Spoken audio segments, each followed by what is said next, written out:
Bienvenue à bord pour la minute ou les 2 minutes nutrition.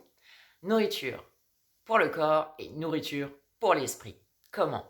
Tout simplement parce que tout ce que nous mangeons, tout ce que nous buvons va directement dans notre sang. Où va le sang? Partout dans le corps, y compris dans notre cerveau. C'est aussi simple que ça.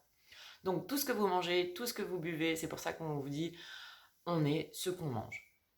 Aussi simple que ça. C'est vrai, ça va dans le sang, ça va dans le cerveau, donc ça a un impact sur notre manière de penser, sur notre manière d'agir, sur la manière de contrôler sa vie et de prendre des décisions aussi. Donc, dans cette période de confinement, par exemple, on peut avoir peur du futur. Pour beaucoup d'entre nous, il y a l'activité qui est en baisse. On peut ne plus avoir d'activité professionnelle. Pour certains, ils ont le chômage partiel, mais ça peut ne pas être suffisant. Donc, on se dit, mais combien de temps ça va durer? Des personnes ont des charges à payer, ils ne peuvent pas, donc l'anxiété, la peur du futur commence à grandir. Et paradoxalement, dans cette période-là, on commence à manger plus sucré ou plus gras, ou des biscuits, des gâteaux, etc. Tout ça, ça va dans le sang, donc dans le cerveau.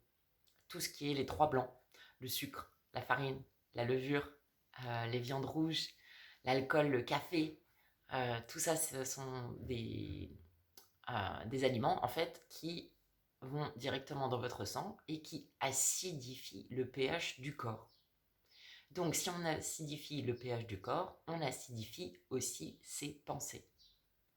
Donc demandez-vous si vous avez changé par exemple d'habitude alimentaire pendant le confinement, auquel cas regardez un peu l'équilibre acido-basique par exemple. Bien sûr, ça va être un peu plus tourné vers les fruits, les légumes, tout ce qui est plantes, légumineux, pour compenser en fait, et permettre tout simplement de garder un esprit positif et surtout tourner vers la solution. Parce que dans cette période, on a envie de trouver des solutions, on a envie de vivre ses rêves, on se dit comment on va s'en sortir, on a envie de monter des projets. Il n'y a pas forcément que la partie négative, parce que chaque crise a son opportunité. Donc on va aller chercher quelle est l'opportunité dans ce confinement. Oui, je vais apprendre à regarder mon miroir intérieur. Quelles sont mes habitudes?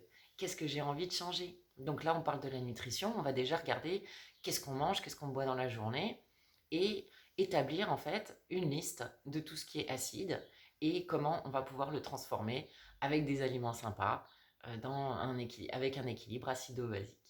Donc, regarde tes habitudes, on essaye de les changer, 21 jours pour changer d'habitude, 3 mois pour que ça devienne normal, qu'on n'ait plus besoin d'y penser, et pour pouvoir réaliser ces projets, sortir de la crise, trouver toujours des solutions, être toujours tourné vers la solution. Ok, un problème qui n'a pas de solution, ça veut dire que le problème n'existe pas.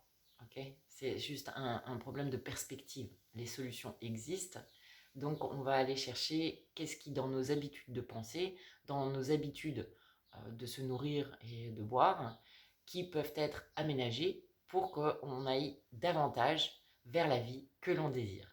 Voilà. Donc gardez courage, croyez en vos rêves